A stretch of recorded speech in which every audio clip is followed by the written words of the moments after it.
Plywood एक ऐसी चीज है जिसके बिना ना तो आपके घर का फर्नीचर बन सकता और ना ही आपके ऑफिस के खिड़की दरवाजे बनाए जा सकते हैं। मगर क्या आप जानते हैं रोजाना लाखों पेड़ों को काट के प्लाईवुड को कैसे तैयार करा जाता है? नहीं तो चलिए फिर मेरे साथ बिना किसी देरी के शुरू करते हैं। आपको दिखाते हैं लकड़ी के लट्ठे से प्लाईवुड को कैसे तैयार करा जाता है और साथ ही जानेंगे क्या ये हमारे वातावरण के लिए हानिकारक होती भी है या नहीं। तो प्लाईवुड बनाने के लिए सबसे पहले आसपास के किसानों से ट्रक और ट्रैक्टर भर के पेड़ों को मंगाया जाता है, जो कि खास तौर पे उगाए जाते हैं इसी कार्य के लिए। मैं आप सबको बता दूं, ज्यादातर इन लकड़ी के जो लट्ठे होते हैं वो 4 और 8 फीट के रहता है। अब एक एक करके सारे के सारे लकड़ी के लट्ठों को ट्रक से निकाल के बाहर फेंक दिया जाएगा और फिर ये जो दो भैया जी आप देख रहे हैं ना, इनका काम होता है इन लट्ठों को मशीन के अंदर डालने का। तो सबसे पहले इन लट्ठों की छिलाई करी जाती है, मतलब जो इसकी बाहर की परत होती है उसे निकाल के अलग कर दिया जाता है और इन लट्ठों को आगे भेज दिया जाता है। ये जो लकड़ी के छिलके ना, इनसे बनाई जाती है बिजली, ताकि ये सारी मशीनें इसी बिजली से चलाई जा सके।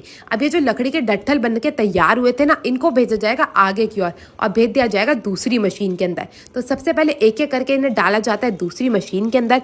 इस मशीन का काम होता है इसको बिल्कुल पतली पतली चादरों में बना के तैयार करने का। तो एक ओर से इसे बिल्कुल अच्छे से दबाया जाता है और दूसरी ओर से इसकी बिल्कुल पतली पतली सुंदर सुंदर चादरें बन के तैयार हो जाती है। अब ये जो चादर मशीन से निकलती जा रही है, इन्हें यहाँ पे भैया जी जो बैठे हुए एक एक करके सारी की सारी चादरों को पलटते रहेंगे ताकि इनकी जांच करी जा सके कि ये सही से बनी है भी या नहीं। और उसके बाद ये जो दीदी भैया बैठे हुए हैं, इनका काम होता है इन्हें इकट्ठा करने का। फिर इसका बड़ा सा डंठल बना के रख दिया जाता। फिर बारी आती है ओवरहेड क्रेन वाली मशीन की। इसकी मदद से इन्हें एक जगह से दूसरी ओर लाया जाता है और यहाँ पे इनकी सुखाई का कार्यक्रम शुरू करा जाता है। आप यहाँ पे देख सकते हैं कितनी सारी लकड़ी के चादरों के यहाँ पे डंठल लगे हुए हैं। अब एक एक करके इनकी जांच करी जाएगी कि इन्हें कितनी ज्यादा गीली है और उसके बाद इन्हें सुखाने का कार्यक्रम शुरू करा जाएगा, जिसके लिए सबसे पहले एक एक पतली पतली चादरों को एक और से मशीन के अंदर डाल दिया जाता है। बड़ी सी ड्रायर वाली जो आप मशीन देख रहे हैं ना, इसका काम होता है इसे सुखाने का। तो इसमें सबसे पहले इनको गर्म करा जाता है 140 डिग्री तक और उसके बाद 40 डिग्री तक इन्हें ठंडा करके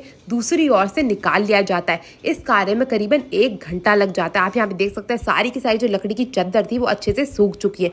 उसके बाद बारी आती है ग्लू लगाने की, जिसके लिए पतली पतली लकड़ी की चादरों को डाला जाता है रोलर वाली मशीन के अंदर। इस मशीन का काम होता है इसे दोनों तरफ से अच्छे से ग्लू लगा के तैयार करने का। और जैसे इन पे दोनों तरफ से ग्लू लग के तैयार हो जाती है, इसे भेजा जाता है दूसरी मशीन की ओर।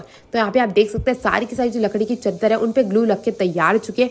अब इन्हें आपस में जोड़ने के लिए सबसे पहले बढ़िया क्वालिटी की बिल्कुल पतली सी चादर ली जाती है। अब उस पर एक एक करके इन पतली पतली चादरों को चिपकाया जाएगा, जिसके लिए स्टेपलर की सहायता ली जाती है। अब जितनी मोटी प्लाईवुड बनानी होती है उतनी ज्यादा परतों को आपस में चिपका के प्लाईवुड को तैयार करा जाता है। प्लाईवुड को जोड़ने में करीबन 2 से 3 घंटे लग जाते हैं। तो एक एक करके सारी की सारी परतों को आपस में जोड़ने के बाद दोबारा से ये 2 mm का जो बेस था उसको वापस से इसके ऊपर लगा दिया।